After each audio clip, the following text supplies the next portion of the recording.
America Viva! On the road, talking about lived history, remarkable places, and real life.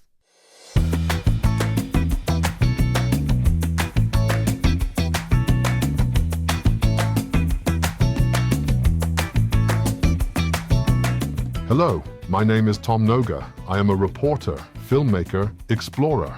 In this podcast, I talk about traveling, or I talk with a special guest about life, culture, and the world. Sometimes far away, sometimes right on our doorstep.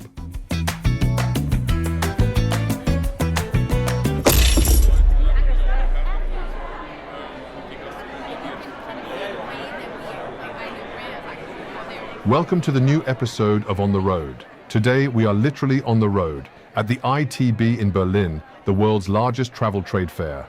More precisely, we're standing at the USA booth. It used to be much bigger. Before the pandemic, the US occupied an entire exhibition hall. Later, it was half a hall. Now it has shrunk to what looks like roughly an eighth of a hall. Even the event you hear in the background, the Visit USA Committee's media breakfast, has seen better days. Just last year, it took place in a huge room with several hundred guests and a speech by the US ambassador.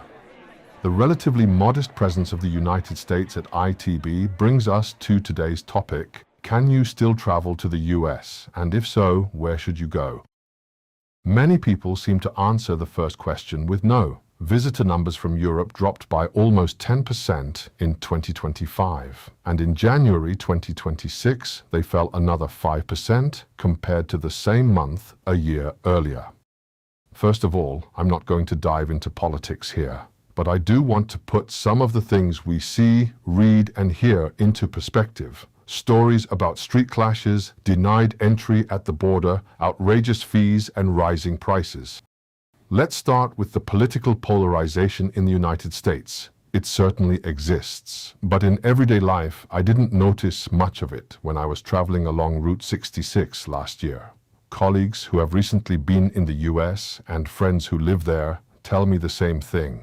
The situation is similar when it comes to people being denied entry at the border. Of course, such cases exist, but they are not the norm. And the idea that immigration officers systematically check people's phones for suspicious comments or social media likes, that's not happening either. However, such checks might indeed be introduced in the future. Whether they would take place at the airport upon arrival is another question. Let me give you a simple example. In Chicago, where I entered the US last year, 20 flights from Europe arrived between 2:30 and 6:30 in the afternoon. That's around 6,000 passengers, perhaps half of them foreigners. How would immigration officers check every single person's phone? If such controls are introduced, they will probably happen earlier, during the application for the electronic travel authorization known as ESTA. In fact, applicants have already been asked to list their social media accounts there for some time. Which brings us to higher travel fees. Since September 2025, the ESTA authorization costs $40 instead of $22, almost double. But compared to the overall cost of a trip to the United States, it's still peanuts. You may also have read about a so-called visa integrity fee of $250, essentially a deposit for travelers entering the US with a visa. The idea is to encourage people to actually leave the country once their visa expires. Whether that really stops someone determined to stay illegally is another question, and tourists traveling with ESTA wouldn't be affected anyway. Another headline concerns a $100 surcharge for foreign visitors in US national parks, on top of the normal entrance fee. On a typical trip like the Western Highlights, visiting several national parks, that could add up to almost $1,000 extra for a couple. What often gets lost in the discussion is that this fee is largely theoretical, because there is the America the Beautiful annual pass. It covers up to 4 people in one car and has always been cheaper than paying each park entrance separately. At the moment, the pass costs $80 for US citizens and $250 for foreigners. The reasoning: Americans already contribute to the national parks through their taxes, while foreign visitors do not. And even that kind of distinction isn't unusual. Many other countries do exactly the same. What about the general travel costs? Those are indeed rising year after year. Take a classic trip like the Western Highlights, San Francisco, Sequoia, and Yosemite National Parks, Monument Valley, the Grand Canyon, and finally, Los Angeles. For a couple, staying in solid mid-range hotels, eating out, renting a car, and paying for gas, you should expect around $400 per day. Easily.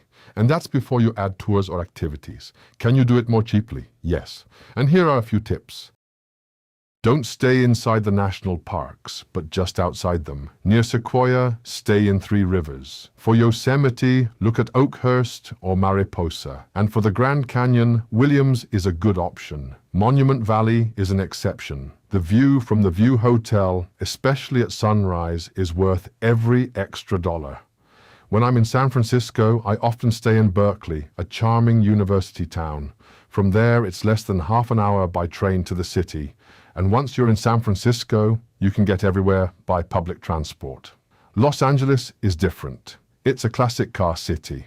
A relatively affordable place to stay is Pasadena. From there, it's about 20 minutes by car to Hollywood. My personal favorite, though, is Venice, ideally a small bed and breakfast along one of the canals.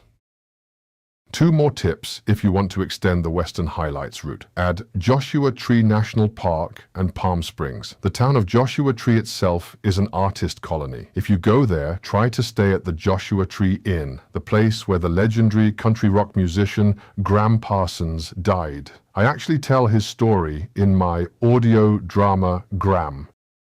And don't miss Pappy and Harriet's in nearby Pioneer Town, a legendary music club with fantastic live concerts. Palm Springs, on the other hand, is pure contrast. It used to be a favorite retreat for Hollywood stars like Marilyn Monroe and Frank Sinatra. Their studio contracts often forbade them to travel more than 2 hours from Los Angeles, so Palm Springs became their weekend escape. Many famous architects built homes there in the style of mid-century modernism. Flat roofs, lots of glass, clean lines, and open patios. Many of these houses still exist today, and you can visit them on architectural tours. Highly recommended. That's it for today. If you enjoyed this podcast, please subscribe and feel free to leave a comment. You can find my documentary podcasts on my websites. The links are in the description below. The next episode of On the Road goes online Tuesday, March 17th at 5 p.m. Central European Time on my websites on YouTube, Spotify, and Apple Music. The topic next time, Diego Maradona. A special joy for me as someone who is absolutely crazy about football. Until then, you're Tom Noga.